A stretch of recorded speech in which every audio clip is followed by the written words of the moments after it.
Hi and welcome to Cynics Movies. Today, I'll be explaining a sequel to the superhero movie, Black Panther, that centers around the all-independent African nation, Wakanda. Relax and enjoy. Shuri, the princess and tech lord of the Wakanda kingdom, is unable to find a cure to her brother's undisclosed illness, sending the whole Wakanda into intense mourning of the Black Panther, their protector. This in turn causes Shuri to doubt the existing power of their ancestors, as she lives with so much range, for she loved her brother, King T'Challa, so much. King T'Challa's mother, Queen Ramonda, ascends the throne as the new ruler following his death, and it turns out some forces are determined to steal vibranium from the Wakandas following a recent attack on one of their outreach centers in Mali. Queen Ramonda sends a note of warning against any further attempt to their resources, as it would be met with a much stiffer response. She makes it known that her people are well aware of their search for vibranium outside Wakanda and wishes them the best of luck. A joint operation with America's CIA go in search of vibranium underwater with the aid of a vibranium detector unintentionally built by a 19-year-old secondary school student. Something rather strange occurred during the operation on the sea, as all their men are seen jumping into the sea hypnotized by some sound. A call is put through by the lady requesting backup, saying it was the Wakandans that were attacking. She eventually got to find out they were blue in color and not the Wakandans.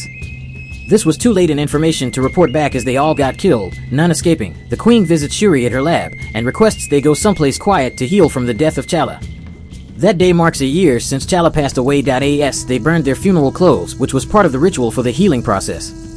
Namor, the ruler of the underwater city, also blessed with vibranium, appears with flying wings on his ankles, covered with vibranium. Queen Ramonda and Shuri are shocked that anyone could penetrate their borders and demand who he was and what he wants. Namor reveals that the American military discovered vibranium on one of their domains underwater, with the aid of a vibranium detector built by one of their scientists. What he requests for is Wakanda to help bring the scientist to him, as this development poses a risk to his people. According to him, King T'Challa brought this upon them. By revealing what they had to the world, Namor made sure to warn the queen against saying anything about him to anyone outside Wakanda. Queen Ramonda immediately summons a meeting with the other tribes, as M'Baku of the Jabari tribes tries to make mockery of their security setup. They eventually come up with a plan to get the scientist before anyone else does. Okoye persuades the queen to let Shuri come along, as she could be of help. Okoye and Shuri head on to the school after meeting with Everett, only to discover it was a child that built the vibranium detector.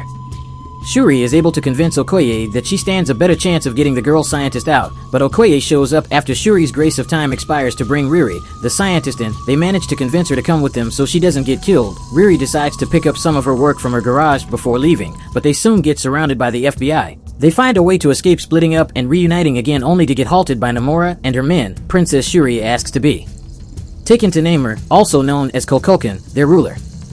They end up taking both Shuri and Riri, after they cleared off any witness and evidence, leaving Okoye unconscious. Okoye returns home narrating her ordeal to the queen and everyone that cares to listen, but the queen was having none of it, as she couldn't bear losing Princess Shuri, the only one left of her family. She strips Okoye of her rank and quickly seeks Nakia's help in returning her daughter, Shuri.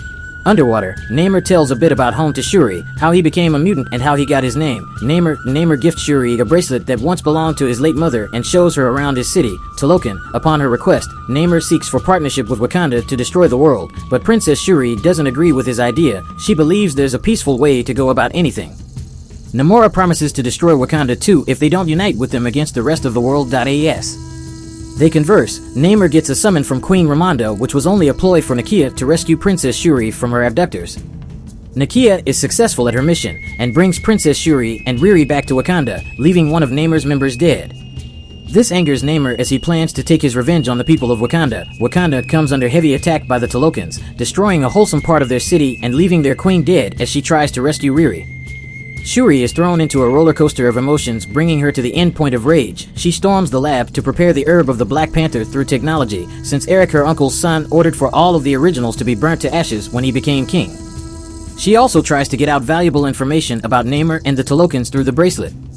Meanwhile, the people of Wakanda have sought refuge with the Jabari tribe for the fear of another attack promised by Namor. Nakia and Shuri are happy at the success rate of the herb, and Nakia helps Shuri with the ritual preparation.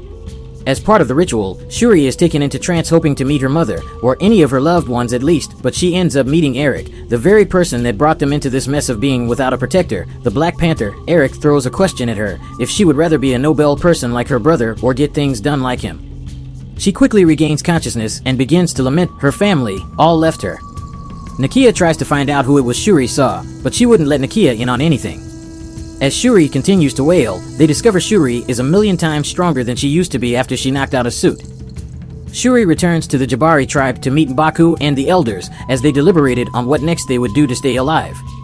Shuri proves that the Black Panther is alive after she gets into an arm wrestle with M'Baku. Shuri's mission is simply revenge, and M'Baku is going to help her get Namor killed.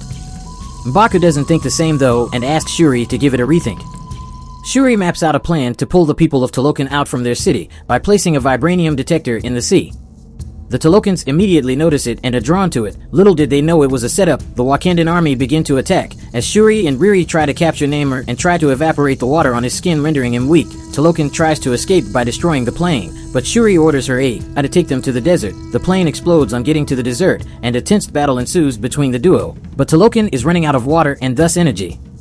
He binds Shuri to a rock with a spear, but she manages to break through and stop him from getting to the river close by. Shuri causes an explosion, rendering Namor utterly wounded and near death. She asks him to surrender, for revenge had consumed the both of them already. They shouldn't let it consume their people. Namor yields, and the war which looked like the Talokans were whining was brought to a peaceful end. Thanks for watching. Kindly take a second to subscribe to get more amazing contents like this. Do have a wonderful day.